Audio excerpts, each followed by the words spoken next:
ഗാസയിൽ വെടിനിർത്തലിനായി ഹമാസും ഇസ്രായേലും ആദ്യഘട്ട കരാറിൽ എത്തിച്ചേർന്നതോടെ ഗാസയിലും ഇസ്രായേലിലും ആഘോഷങ്ങൾ തുടങ്ങി. 2 വർഷം നീണ്ട യുദ്ധത്തിന് ശേഷമാണ് ഗാസക്കാർ സമാധാനത്തിൻ്റെ രാവ് ആസ്വദിച്ചത്.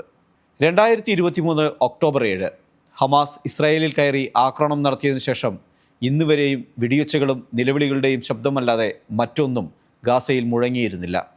പിഞ്ചു പൈതലുകൾ മുതൽ പ്രായം ചെന്നവർ വരെ കൊല ചെയ്യപ്പെട്ടു, കൊല്ലാക്കൊല ചെയ്യപ്പെട്ടു. 69,000-ലേറെ പേരാണ് ഗാസയിൽ മാത്രം കൊല്ലപ്പെട്ടത്. പരിക്കേറ്റവർ അതിൻ്റെ ഇരട്ടിയിലേറെ. കയ്യിൽ കിട്ടിയത് വാരിയെടുത്ത് പലായനം ചെയ്തവർ 5 ലക്ഷത്തിലേറെ. ദുരിതക്കയത്തിലെങ്കിലും ചെറിയ ആശ്വാസത്തിൻ്റെ വാർത്തയാണ് ഗാസക്കാരെ തേടി കഴിഞ്ഞ ദിവസം എത്തിയത്. ഹമാസും ഇസ്രായേലും തമ്മിൽ ആദ്യഘട്ട കരാറിലെത്തിയെന്നത് സമ്മാനിക്കുന്നത് ചില്ലറയല്ലാത്ത ആശ്വാസമാണ്. നേതൃത്വത്തിന് എത്ര തന്നെ യുദ്ധക്കൊതി ഉണ്ടായാലും അടിസ്ഥാനപരമായി ദുരിതമനുഭവിക്കുന്നത് സാധാരണ ജനമാണ്. ഗാസയിലും ഇസ്രായേലിലും അതിനാൽ തന്നെ ആഘോഷങ്ങൾ നടന്നു. വിജയാഘോഷങ്ങളല്ല, മറിച്ച് സന്തോഷത്തിൻ്റെ, ആശ്വാസത്തിൻ്റെ ചെറിയ ആഘോഷങ്ങൾ. ദൂരം ഇനിയും താണ്ടാനുണ്ട് എന്ന് ഗാസക്കാർക്കറിയാം.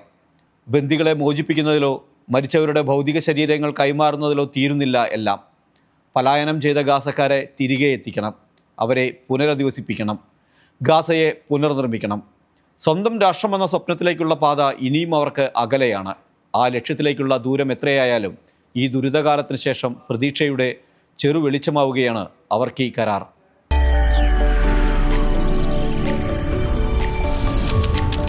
NTV UAE to the world.